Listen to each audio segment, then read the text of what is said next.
Hello, I'm Gill Fielding, and this is what's caught my eye in the media this week.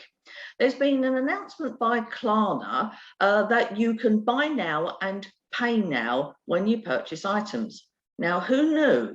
Now, Klarna are famously the people that are one of the buy now, pay later brigade. But of course, that's led to significant amounts of debt, and that has created problems for individuals who may be on low budgets particularly. And of course, the government and the FCA are very keen to clamp down on this and are just about to bring in some legislation, I believe, that will prohibit, restrict these kind of activities. And of course, Klarna have got in ahead of the Treasury clampdown and have announced that they now have a product which is buy now and pay now. As I say, who knew you could do that? So I applaud them for what they're doing, because they've recognised that they have contributed to a problem for personal debt for people, and they've actually tried to change their circumstances in order to mitigate that. But as I say, I think that's only just because the Treasury are about to clamp down on it. So let's see what happens with that. I reported a couple of months ago about Amazon were paying £1,500 signing on bonuses because they were so short staffed. Well, I read this week that the signing on bonus has gone up to £3,000 in certain parts of the country, and I think Exeter specifically was mentioned there. Well, that's amazing. So it's gone up from 1,500 to 3,000 signing on bonus because they're so desperate for some specific staff. And you do wonder, if you waited just a little bit longer, would it go up to £4,500 or maybe more? You just don't know what's going to happen there. But £3,000 signing on fee just to take on a job is fantastic. So supply and demand is clearly in operation there. And I just wonder if he hung on a little bit longer, would you get more a higher signing on fee? Let's see what happens with that one. Well, we know that we have a housing crisis, and there were figures announced this week that there are 13 potential purchasers for every single property that's up for sale. And the number of properties that are up for sale has actually fallen in the month of September across the board. And that's really frightening, because I'm now starting to get worried about where people are actually going to live. If there are 13 people chasing every individual house and only one can clearly get it, what happens to the other 12? Do they stay living with their mum, or what do they do? So there's clearly a drastic shortage of housing. And of course, in past days, what they would have done if they couldn't buy a property is they would have rented.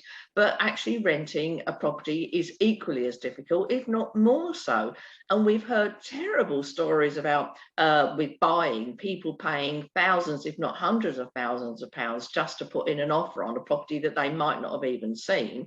And with the rental market, we're hearing that people are having to pay 6 months rent in advance, etc., just to get their offer considered to get a place to live. We have clearly got out of control here, and we have a drastic housing shortage. And I'm really starting to worry about where all of these people are going to live. So I've made up the spare bed just in case I have to take somebody in, because everybody's got to live somewhere eventually, and the government really need to address this issue with some speed and urgency. Now, the government have a habit of not being quite accurate with their figures. And there was a big announcement this week about low carbon heat pumps and how the government have allocated £450 million to grants for people to purchase these heat pumps. Now, the grants are £5,000 each.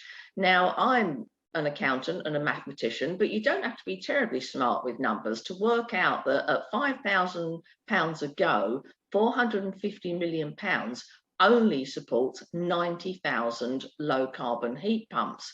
Now, 90,000 is a fantastic number, and everything that we can do is really positive. But 90,000 isn't what the government said they were going to do. They said they were going to have a target for low carbon heat pumps, 600,000 heat pumps.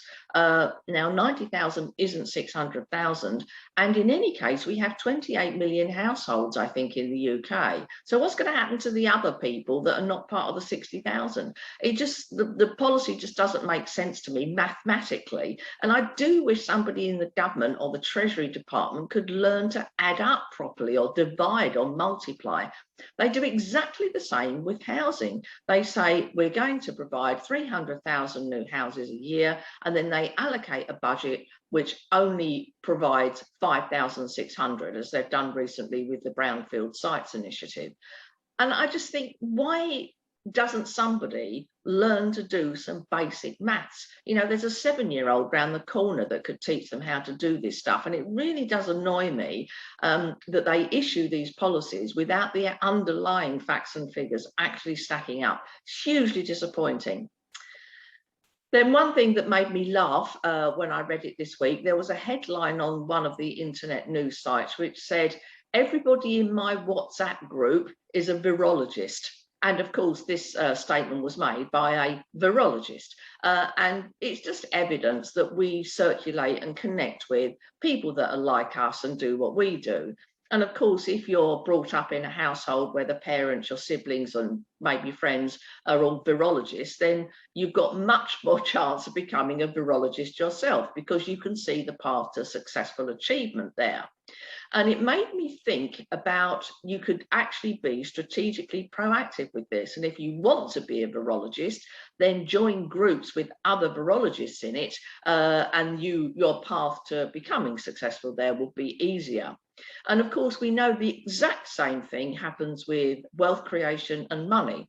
And apparently we earn, on average, the average amount of the 5 people that are closest to us. So if the 5 people that you're closest to don't earn very much, well, then you won't earn very much either. So we can be quite strategic here and actually start to connect with people that earn more than we do and have more than we do, and do what we want to do, say, in the wealth creation world.